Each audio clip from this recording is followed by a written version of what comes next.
¿Cómo Fui es? el único extranjero durante todo mi viaje.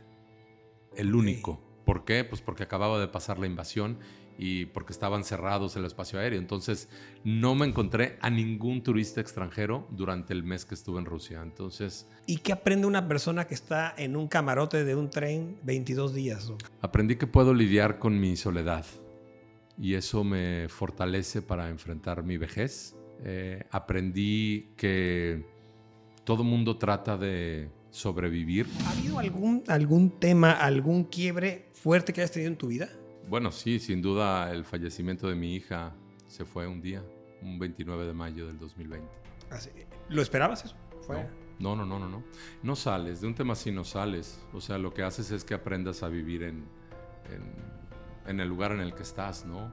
Trato de honrar su vida, su presencia en este mundo y en mi corazón, intentando ser una persona de la cual ella se sentiría orgulloso si me viera hoy. Nunca me acostumbraré a estas montañas.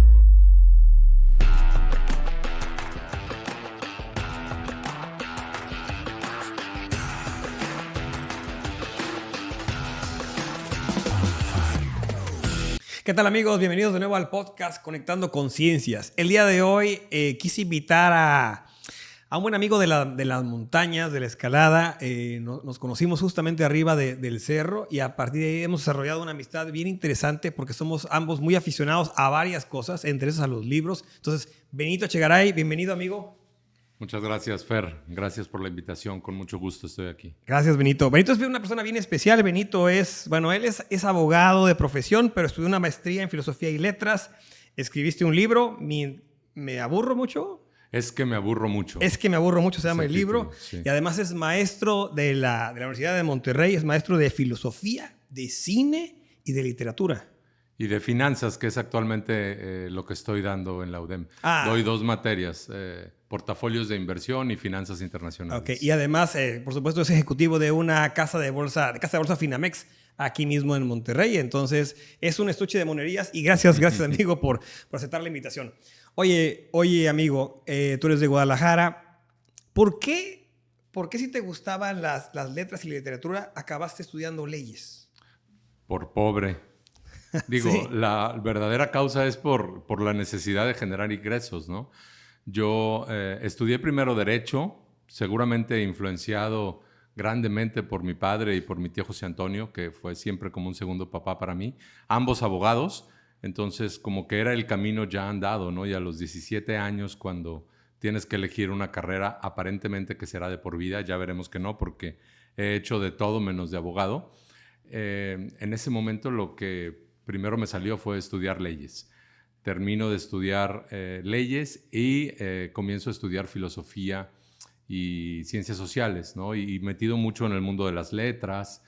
Para que te des una idea, yo hice mi experiencia para poder titularme en el ITESO, en la Universidad Jesuita en Guadalajara, digamos, vendré siendo como la Ibero en Guadalajara. Para titularme hice una estancia de 3 meses en Chiapas, cuando estaba la Guerra Zapatista en el 94. Okay. Entonces me inscribí como voluntario en el Centro de Derechos Humanos Fray Bartolomé de las Casas, en San Cristóbal de las Casas, y me fui para allá a estar y a tratar de apoyar a toda la gente, ¿no? Nosotros tratábamos de respaldar a un fondo que se creó para las viudas y huérfanos de los muertos en conflicto con la toma de San Cristóbal el 1 de enero, y lo que hacíamos era censar donde aparentemente podía caber este fondo. Entonces anduve recorriendo por ahí la zona en pleno evento zapatista, tenía la barba hasta acá, mi morral y otro tipo de ideas en la cabeza, ¿no? Pero bueno, luego... Pero entonces nunca, o sea, eres abogado, pero nunca fuiste abogado, o sea, nunca ejerciste como abogado. Estuve un tiempo en un banco regional en Guadalajara, Bancí. Estuve trabajando un tiempo en la subdirección jurídica. Veía temas de contratos internos y demás. Y fueron como 4 años los que estuve, digamos, como abogado. Después de allí me brinqué hacia el tema de las finanzas, donde hasta el día de hoy es mi fuente, ¿no? Mi modus vivendi. O sea, ¿llevas qué, 25 años en finanzas? Pues sí, yo creo que debo de llevar 23 años. Yo, si no mal recuerdo, yo salgo de Bansi en el 99 y en el 2000 entro al mundo de las finanzas. Entonces sí, 23 años debo de llevar en este tema. De acuerdo. ¿Y en qué momento entonces empiezas a diversificar todo lo que haces y te conviertes en maestro? Porque algo que alguna vez me platicaste es que como que tu sueño de vida era nunca dejar de aprender. Sí, que dices, desde que yo salí de la universidad nunca he dejado de estudiar. Sí, yo creo que desde los 6 años o 5 años, cuando me metieron a la preprimaria del colegio Cervantes Colonias con los maristas, mis adorados maristas, hasta la fecha nunca he dejado de estudiar.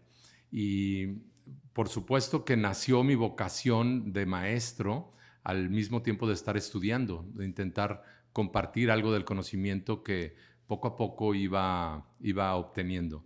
Yo cuando salgo de la maestría en filosofía, un amigo que fue compañero en la maestría, ahora rector del Instituto de Ciencias en Guadalajara, Memo Prieto, me habla un día y me dice, oye, ¿no quieres venir a dar clase? Y yo, hombre, claro, yo soy Ciencias Forever y me sumé con ellos a dar clases, primero de historia del siglo XX, fíjate casualmente, estudié Derecho, luego Filosofía, Letras, cine, que era lo que me gustaba más, lo que me sigue gustando más.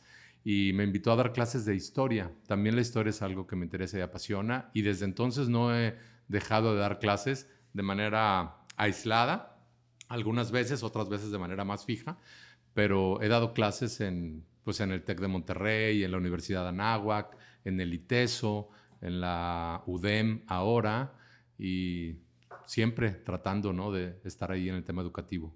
Normalmente pensamos que los mejores maestros son aquellos que logran alguna conexión emocional con los alumnos, ¿no? El maestro que te cae bien es con el que más aprendes o con el que mejor aprendes. ¿Hubo algún maestro que marcara tu vida? Sin duda alguna hubo un maestro que marcara mi vida. Y ese maestro, en paz descanse, era don Víctor Cuellar Luna, un maestro de literatura en el Instituto de Ciencias, que me acuerdo que nos ponía a escribir, nos daba él un tema y nos pedía que nosotros escribiéramos algo. Yo, por supuesto, tenía ya las inclinaciones hacia la escritura, hacia la expresión escrita de mis sentimientos y me explayaba siempre, ¿no? Pero cuando decía, ¿quién quiere leer su texto, no? Yo estiraba la mano hasta tocar el foco del salón casi. Ajá. Y me acuerdo que Víctor subía los escalones para pararse a 1 metro de mí y escucharme leerle mi texto. Y esa escena, esa imagen, yo la tengo grabada para siempre de lo que es que un maestro realmente te preste atención. Yo sabía que a él le interesaba lo que iba a decir y lo hacía de esta manera tan explícita que era subir en algunos pequeños escalones que había en los salones de la preparatoria y se ponía cerca de mí y me escuchaba. Entonces eso es un maestro que, por supuesto, guardaré en mi corazón por siempre. Afortunadamente tuve la bendición de hacerle un homenaje cuando salió del Instituto de Ciencias, cuando se jubiló, cuando se retiró, en lo que llamamos la última clase de Víctor Cuellar. Y llegó muchísima gente al auditorio, estuvo el rector, estuvo mucha gente que se puso el cuello de que como si los hubieran hecho. La verdad es que fue una idea totalmente mía y yo lo llevé a cabo y me siento profundamente orgulloso de haberle podido haber dado esa noche tan bella a mi querido Víctor Cuellar. Qué maravilla. Fíjate que comentándotelo, tuve la gran fortuna de tener aquí mismo sentado a mi maestro de marketing de hace 30 años, yo creo, Salvador Treviño, y justamente platicamos mucho de estos temas de cómo éramos. Y él es, al igual que tú, una persona muy, muy emocional, ¿no? Muy apasionado con lo que hace, y al final contagiamos por emociones, ¿no? Porque la parte técnica suele ser hasta aburrida, pero el tema es emocional, que hace que te acuerdes tantos años después de cómo esa persona te hizo sentir, ¿no? Y me imagino que eso mismo es lo que haces hoy con tus alumnos. Trato de hacerlo. De repente recibo feedback que aparentemente sí lo logro, ¿no?, con algunos de estos alumnos. Y sí, por supuesto, trato de poner atención y de hacer zoom sobre sus virtudes más que sus defectos, porque creo que un mal maestro justo lo que hace es recalcarte el error. Y un buen maestro lo que hace es poner zoom sobre las cosas en las que eres bueno.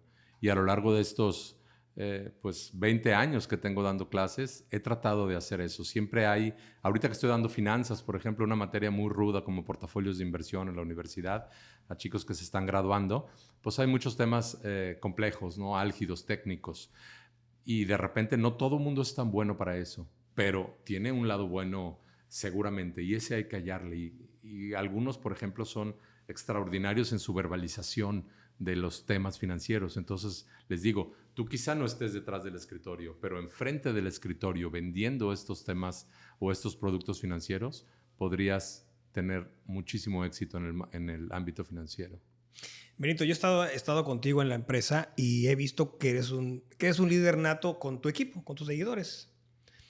¿Cómo haces para poder hacer que las personas que te rodean en la empresa se interesen realmente por sus clientes? ¿Cómo haces eso? Mira, yo lo que trato es de siempre ponerte en el lugar de otro, ¿no? La empatía implica una transmutación de personalidad para estar en el lugar del otro y desde esa manera verlo. Entonces, siempre trato, y lo hago primero yo, ¿no? Porque lo que se enseña mostrando se adquiere de manera natural. Y trato de preocuparme primero por ellos, ¿no? Siempre les digo, a ver, oye, Benito, jefe, ¿no? ¿Me puedo salir un momentito porque mi hijo tiene gripe, cualquier cosa, ¿no? Sobre todo con estos días. Y yo siempre le digo, a ver, lo primero es tu familia y a partir de allí creamos todo lo demás. Si tienes un tema familiar, por favor, sal y toma. Entonces, al ponerme en el lugar del otro, también estoy tratando de enseñarles que ellos deben de ponerse en el lugar del cliente. ¿Y cuál es el lugar del cliente?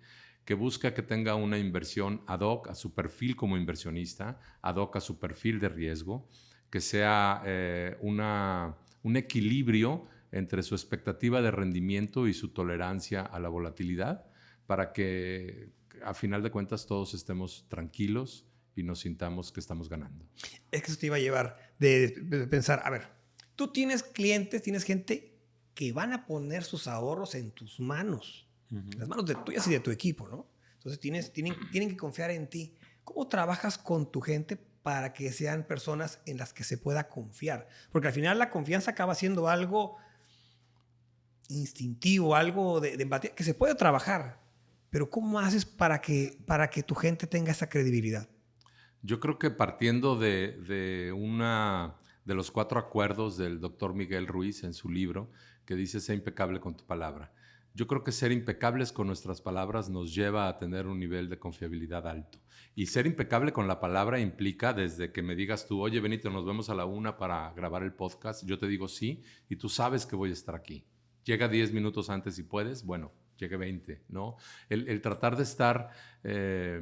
La palabra que pones en medio, esa palabra se debe de estar cumpliendo y a partir de allí es muy fácil generar una confianza, una empatía, una relación personal, ¿no? Porque el dinero no es el dinero. O sea, el dinero puede llegar a ser lo más importante para una persona, allende la familia, la salud, ¿no? Puede ser lo más importante para una persona y los ahorros de toda una vida que alguien ponga en tus manos no es necesariamente porque seas un genio financiero. Hay muchísima gente que conoce mucho más de finanzas que yo, que son técnicamente infinitamente superiores que yo, ¿no? O que la casa de bolsa que represento. Sin embargo, lo que tratamos es justamente de poder venderles la confianza, que somos gente de confiar. De acuerdo. Benito, te conozco, amigo. ¿Ha habido algún tema, algún quiebre fuerte que hayas tenido en tu vida? ¿Un quiebre fuerte? Sí. Bueno, sí, sin duda el fallecimiento de mi hija en mayo del 2020, a principios de la pandemia. Ella tenía 19, 20 años. 20 años, estaba empezando a estudiar psicología en la UDEM y se fue un día, un 29 de mayo del 2020. ¿Lo esperabas eso? No. Ella nació con una cardiopatía muy atípica. La mitad del corazón no se le formó. La parte que iba de su corazón a sus pulmones, las venas que iban de su corazón a sus pulmones, tuvieron que ser reconstruidas de manera manual por un doctor, un genio en su tiempo, el doctor Norwood, en un hospital, en el principal hospital de cardiología pediátrica del mundo, que es el Alfred DuPont en la ciudad de Delaware, en Estados Unidos. Y allí le sacaron el corazón, le reconstruyeron las venas y fueron 2 operaciones de corazón abierto con lo que lograron reconstruir esa parte. Y ella pudo vivir perfectamente y tener una vida absolutamente normal, ¿no? De hecho, mucha gente que la conoció, jamás supo que tenía esa cardiopatía tan atípica, porque llevaba su vida perfectamente normal. ¿Y fue por eso que Mira, no sabes? Nunca sabremos. Fue en una época muy complicada porque era el pleno pico de la pandemia. Okay. Yo supongo que algo tuvo que ver el COVID, que de alguna manera provocó el infarto fulminante que fue la causa oficial con la que falleció. Ya. ¿Y cómo hiciste para... Yo te veo una persona perfectamente tranquila, muy sereno. ¿Cómo haces, amigo, para salir de un tema así? No sales, de un tema así no sales. O sea, lo que haces es que aprendas a vivir en el lugar en el que estás, ¿no? No, sin duda es una cuestión que yo no hubiera elegido jamás. Claro, por supuesto, claro. Ni en 20 vidas.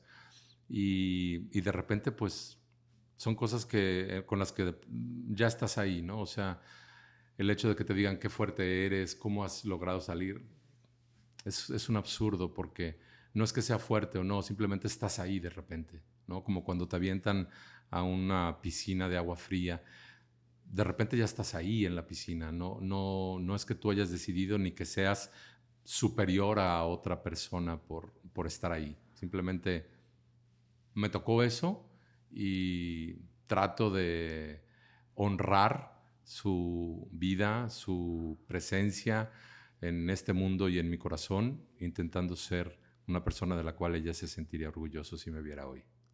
Sí, yo cuando te conocí, traías una barba larga, entonces te pregunté y me dijiste que era un tema de duelo. De duelo, era por eso. Sí, yo desde el día en el que Arantxa se fue hasta justamente un año después no me toqué la barba en señal de duelo. Llegó a crecer 13 centímetros, o sea, la traía más o menos aquí. Y como fue pleno uso de pandemia, traía un look muy biker, digamos, y como fue plena pandemia, mucho de mi trabajo era vía Zoom. Entonces lo que hacía, de hecho por eso traigo, mira qué chistoso, traigo hoy una camisa de cuello de tortuga, me compré como 10 camisas de estas y lo que hacía es que me metía la barba en el cuello de tortuga, así. Ok. Y entonces salía y parecía una barba bombacha aquí, como si estuviera larga, ¿no? No como hoy. Y así pasaba, digamos, de alguna manera desapercibido, porque sin duda alguna en un trabajo como el mío no hubiera sido común. No sé qué tan extraño visto por la gente de fuera tener una barba de ese tamaño. Pero sí fue en señal de duelo y en señal de respeto por ella. ¿Tuviste algún apoyo emocional? ¿Alguien te ayudó en esto? Bueno, en un inicio estuve platicando con mi amiga Chantal Mas, que es una, digamos, experta tanatóloga. Ella padeció un dolor similar al mío y fue aprendiendo muchas formas de sobrevivir y de tratar de estar mejor cada día. Tiene por ahí un par de libros publicados y ella fue de gran ayuda, ¿no? Por supuesto que allende mis otros hijos, Benito y Mariana, Carolina, mi novia, mi familia cercana, mis amigos. De acuerdo. ¿Cuando escribiste el libro fue antes o después de esto? No, fue antes. El libro sale en el 2017. Hace un tiempo, claro que yo. Prácticamente 6 años. ¿Al mismo tiempo que tú? Al mismo tiempo que el mío, sí. Ya. Sí, en el 2017 y es un libro que parte de un diario. Yo tenía mi diario, ahora sí como querido diario, con su llavecita. Y de repente ese diario empezó a crecer, de repente se convertían en exposición de pensamientos más allá de los hechos nimios o cotidianos del día y empezó a tomar cierta robustez hasta que en algún momento se lo enseñé a un par de amigos escritores y me dijeron, oye, esto es muy publicable, ¿no? O sea, ¿eran reflexiones o sí, qué era? Digamos que terminó siendo como un libro de de reflexiones, como un ensayo largo a través de un año. Eso terminó convirtiéndose el libro. Y al final, la segunda parte del libro son 3 historias, en algún momento en el que me propuse seducir, conquistar a las 3 mujeres más guapas que había conocido en mi vida, y esa parte también está como relatada en un capítulo aparte. Sí, eso me lo platicaste cuando estábamos esa vez caminando en el cerro. Sí. Me platicaste eso y yo dije, oye, qué padre. ¿Lo lograste? Bueno, lo logré a costa de muchas más cosas de las que hubiera dado en un inicio, pero bueno, pues creo que son historias, ¿no? Buenas experiencias que de alguna manera nos llevaremos a la tumba, ¿no? Claro. Amigo, y después del 2020, ¿eso marcó en algo tu vida de lo que eres hoy? Sin duda. Sin duda, marcó totalmente mi vida de lo que soy hoy. No veo las cosas por igual. Mis deseos, mis expectativas de vida se redujeron a un tema mucho más básico, y hoy por hoy lo que valoro y lo que estoy apostando en el futuro es a tener tiempo libre para pensar, para reflexionar, para leer, para escribir. Eso es lo que quiero. Quiero comprar el tiempo que me queda de vida con los pocos ahorros que tenga, más algunos seguros que he estado invirtiendo desde hace algún tiempo, y poder comprar mi tiempo hacia el futuro y dedicar todo eso a pensar, a caminar, a subir cerros, a tener mis soliloquios, mis conversaciones con Dios, todo eso que me interesa y que me atormenta a la vez. Sí, yo que te sigo mucho, veo tus aventuras. ¿Cómo estuvo el tema del Camino de Santiago? Pero es el Camino de Santiago el auténtico, ¿no? Porque ahorita el Camino de Santiago ya se convirtió en como ir a Disneyland, ¿no? O sea, que van las excursiones y las fotos, pero entiendo que el tuyo fue distinto. Sí. Hay mucha gente que lo hace, ¿no? Y que lo hace en camionetas, que les llevan sus mochilas y al lugar en el que llegan les hacen una comilona con platos inmensos de paella y de carnes frías y vino tinto. Eso para mí no es hacer el camino, ¿no? Para mí el camino es un camino de peregrinación, lo cual indica que tendríamos que ir a pie en un inicio, ¿no? Te lo digo porque también se vale hacer el camino en bicicleta o en caballo, pero creo que eso pues es un paseo, ¿no? O al menos que al final la constancia de peregrinación, la Compostela, se la dieran al caballo, ¿no? Que es el que realmente suda. Claro. Pero para mí es a pie y solo como se debería de hacer. Yo hice el recorrido que se llama la Ruta Primitiva, que fue el primer camino que parte de Oviedo, cruza Asturias y Galicia hasta llegar a Santiago de Compostela, y de allí hice el epílogo a Fisterra, que es, digamos, ya la colindancia entre Galicia y el mar, donde anteriormente, en tiempos precristianos, incluso las tribus celtas hacían sus tributos al sol. Recordemos que anteriormente no estaba, por supuesto, la conciencia del mundo como una esfera, sino que creían que el mundo era plano, ¿no? Hasta muchos siglos después se supo que eso era una gran mentira. Bueno, hay gente que todavía creo que lo defiende por ahí, no sé. Pero ahí hacían sus ceremonias y sus homenajes en ese lugar de Fisterra. Entonces está cargado de mucho aprendizaje y de mucha cosa que hacer en ese camino. Que además es interesante, déjame te digo por qué. Santiago se llama Santiago de Compostela. Compostela es campo de estrellas. Si tú extrapolas un mapa del Camino de Santiago en su ruta primitiva con el de la bóveda celeste, vas a ver exactamente el mismo camino de las estrellas principales en la Vía Láctea. Entonces, también era una manera en la que los antiguos peregrinos se guiaban para llegar a su destino. Es bien interesante. Qué interesante, pero ahí está enterrado los restos de Santiago Apóstol. Exacto. Pero se los trajeron de las cruzadas, ¿no? Entonces debió ser, ¿es una casualidad? Mira, por supuesto que cuando vamos a esos lugares de la historia, el mito y la realidad se entrelazan, ¿no? En teoría, los restos de Santiago, el apóstol favorito de Cristo, Santiago el Mayor. Fue el primer apóstol que fue martirizado por hablar por defender a Cristo, por intentar propagar el cristianismo. Su cuerpo, ya sin vida, se lo llevan en una barca de piedra, dice la historia. Entonces, evidentemente, pues, sabemos que no podría haber sido una barca de piedra. Claro. Le dan la vuelta al Mare Nostrum, al Mediterráneo, y rodean Iberia hasta llegar a Santiago, y allí entierran el cuerpo. Cuando se entera de esto, el antiguo rey de España, ¿no? Creo que era Alfonso II el Casto, hace la peregrinación desde Oviedo, donde antes radicaban los poderes españoles, los poderes de la que después fue España. Hizo la peregrinación para cerciorarse que realmente ahí estuvieran los restos de Santiago. Y a partir de allí edificó la iglesia, que con el tiempo llegó a ser la catedral que hoy por hoy conocemos, una de las 5 catedrales más bellas del mundo, según muchos expertos, ¿no? Ahora, de que si está ahí Santiago, pues jamás lo sabremos. Hay mucha gente que dice que son restos óseos, probablemente de un caballo. Ah, ok, sí. ¿No? Pues está el cofrecito abajo de la catedral y es el que le tomas las fotos, pero... Exacto. Y pasas por ahí y puedes pedir el... ¿Quién sabe de quién será, no? Sí.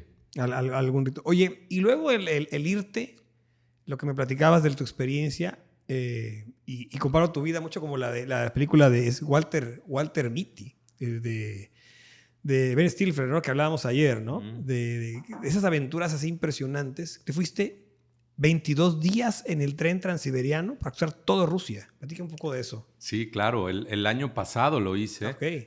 Que además fue muy desafortunado el caso porque justo unos meses antes se dio la invasión de Rusia a Ucrania. Entonces el espacio aéreo estaba cerrado prácticamente en toda Rusia, al menos de Europa hacia Rusia estaba, y creo que continúa cerrado para vuelos comerciales. Tuve que volar vía Dubái. Tuve que volar a Barcelona, de allí a Dubái y de Dubái a San Petersburgo para poder llegar ahí y de regreso hacer el mismo camino, ¿no? Pero era un sueño que yo tenía de recorrer este camino en mi cumpleaños número 50 y lo hice. Son 10,000 kilómetros en tren desde San Petersburgo hasta Vladivostok, cruzando toda Rusia continental. Y Vladivostok es la ciudad que es la triple frontera con China y con Corea del Norte, donde durante mucho tiempo estuvo cerrada al público, ¿no? Ya que ahí estaban la flota naval de guerra de la anterior Unión de Repúblicas Socialistas Soviéticas. ¿Y qué aprende una persona que está en un camarote de un tren 22 días? ¿No?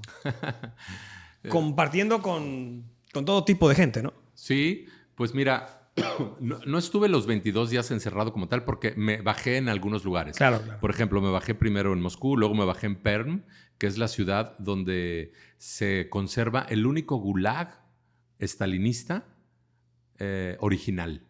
Entonces, yo quería conocerlo, por supuesto. La historia de los gulags como campos de concentración para los rusos, como sabes, sí. Pudieron haber matado hasta 8 veces más judíos que lo que hizo Hitler en el Holocausto. Entonces me interesaba conocerlos, me bajé ahí, me bajé en Krasnoyarsk, en la capital de Siberia, me bajé en el lago Baikal, que fue donde pasé mi cumpleaños, que es el lago que alberga el 20% del agua dulce del mundo. Le llaman el ojo azul de Siberia, inmenso, con una profundidad de 1,600 metros y además absolutamente cristalino. Tú puedes beber el agua del lago Baikal en cualquier lugar donde te pares, puedes meter una taza y beberla con toda tranquilidad. Es absolutamente pura y cristalina. Entonces, quería pasar por ahí. Entonces, hice algunas bajadas, por lo cual no estuve todo el tiempo en el tren, pero sí pasé varios días sin bajarme del tren y conviviendo con los rusos que, o digamos, en contra de la creencia popular, no es gente fría en lo absoluto. Es gente amable, cercana, y tenemos mucho en común con ellos. Yo me sorprendí de tantas similitudes que logré encontrar con la gente allá. ¿Y quien viajaba ahí básicamente eran rusos o había gente de todas las nacionalidades? ¿O cómo es? el único extranjero durante todo mi viaje. El único. ¿Por qué? Pues porque acababa de pasar la invasión y porque estaban cerrados el espacio aéreo. Entonces, no me encontré a ningún turista extranjero durante el mes que estuve en Rusia. Entonces, fue doblemente bello el viaje, porque además de conocer todo lo que yo quería conocer, ¿no? Toda la Rusia interior, más allá de la inmensa belleza de San Petersburgo, ¿no? La Venecia del Norte que le llaman, o de Moscú. Yo quería conocer el interior, yo quería conocer a la gente de a pie, a los campesinos del interior de Siberia, y el hecho de que no hubiera turismo extranjero me facilitó el acercamiento con ellos. ¿Y qué aprendiste? ¿Qué aprendiste de ti en ese viaje? Aprendí que puedo lidiar con mi soledad y eso me fortalece para enfrentar mi vejez. Aprendí que todo mundo trata de sobrevivir de algún modo. Me tocó llegar a lugares donde la vida es bastante inhóspita, bastante dura, pero siempre hay alguna ventana por donde entra la luz del sol y hay gente que se aferra a ese rayo de luz y logra sobrevivir. ¿A qué le tienes miedo hoy, Benito? A la enfermedad en el futuro, que sé que vendrá. Pero creo que he perdido el miedo sobre muchas cosas. El miedo a la muerte, ¿no?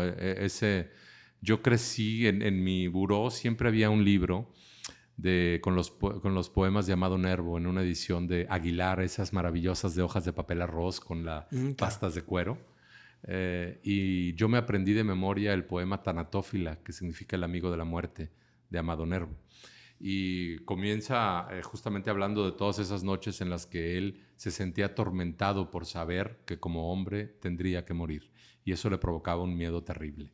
Y la última estrofa del poema de Tanatófila habla justamente de cómo esa persona, ese ser, logra entender que la muerte no es alguien con quien lucha, sino simplemente es una barquera que nos va a conducir por los ríos de la eternidad.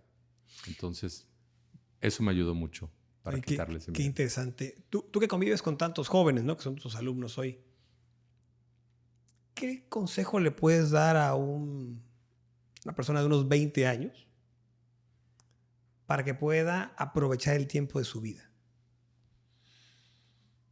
Mira, primero déjame decirte que convivo con jóvenes también en un acto egoísta que he de confesar. Jaime Sabines decía que la juventud llega por contagio. Por ósmosis, decía. Entonces trato de estar en contacto con los jóvenes también para mantener un poco de esa savia vital de la que están llenos ellos, ¿no? ¿Qué consejo les daría? Yo a mis alumnos toda la vida, si algún día alguno de mis alumnos del Instituto de Ciencias ve este podcast, no me dejará mentir que yo siempre ponía al inicio de mis clases en el pizarrón, en grande, enamórense y lean. Creo que son las dos cosas que hay que hacer, nada más. Todas las veces que sea necesario y con toda la profundidad de la que seamos capaces. Enamorarnos y leer. Perfecto. Amigo, muchísimas gracias por acompañarme el día de hoy.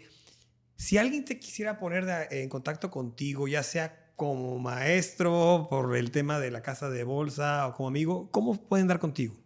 Gracias, Fer. Pues tengo mis redes sociales, las redes sociales de los viejos, ¿no? Tengo mi Facebook, como Benito Echegaray.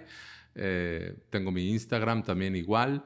Y en la casa de bolsa Finamex, de la que soy director de la zona norte con sede en Monterrey, con todas las redes sociales de la casa de bolsa, ¿no? Por si necesita alguien alguna asesoría o consejo financiero, con mucho gusto. Benito, ¿vas a sacar en algún momento otro libro? O vas ¿Sí? ¿Cuándo lo piensas sacar? Lo estoy escribiendo. La verdad es que ha sido más complejo de lo que yo pensaba en esta segunda parte, porque quiero abordar algunos temas importantes de lo que ha pasado, ¿no? El tema de lo de Arantxa, el tema de mi cambio de perspectiva sobre muchas cosas en los que ha venido. Entonces, estoy trabajando en él, estoy escribiendo, pero sin duda, pronto lo tendré. Ya tengo su título, se llamará Nunca me acostumbraré a estas montañas, que fue una frase que me dijo Arantxa una vez que íbamos de la UDEM a Jardín Secreto, donde vivíamos ahí en Valle Poniente, y sobre la calle de Alfonso Reyes, del lado izquierdo, está la Sierra Madre Occidental, con esas montañas inmensas y hermosas. ¿Cuál era el significado de nunca me acostumbraré a estas montañas? Lo que pasa es que nosotros crecimos y vivimos en Guadalajara, que es un valle, Sí, no hay ¿no? montañas, Un llano. ¿no? Sí, no hay montañas. Prácticamente, si tú te paras en cualquier punto de Guadalajara y miras a los alrededores, no hay montañas, ¿no? No hay montañas a la vista. Y aquí estamos rodeados de montañas. Están las Huastecas, está Mitras, Silla. está todo, ¿no? Entonces, para nosotros siempre íbamos así como cuando vas por primera vez a Nueva York o a Chicago, que traes la cabeza volteando para arriba todo el tiempo. Así nos sentíamos también nosotros como tapatíos avecindados en esta ciudad. Y yo creo que de ahí surge esa frase que me dijo Arantxa: nunca me acostumbraré a estas montañas, que rescataré como homenaje y título de mi segundo libro. Te entiendo perfectamente. Te lo dice un jarocho porteño veracruzano que vive también al lado de una montaña. Amigo, que veías el mar, ¿no? todos los días. Gracias por tu visita. No, gracias a ti. Gracias, amigos. Nos vemos pronto. Adiós.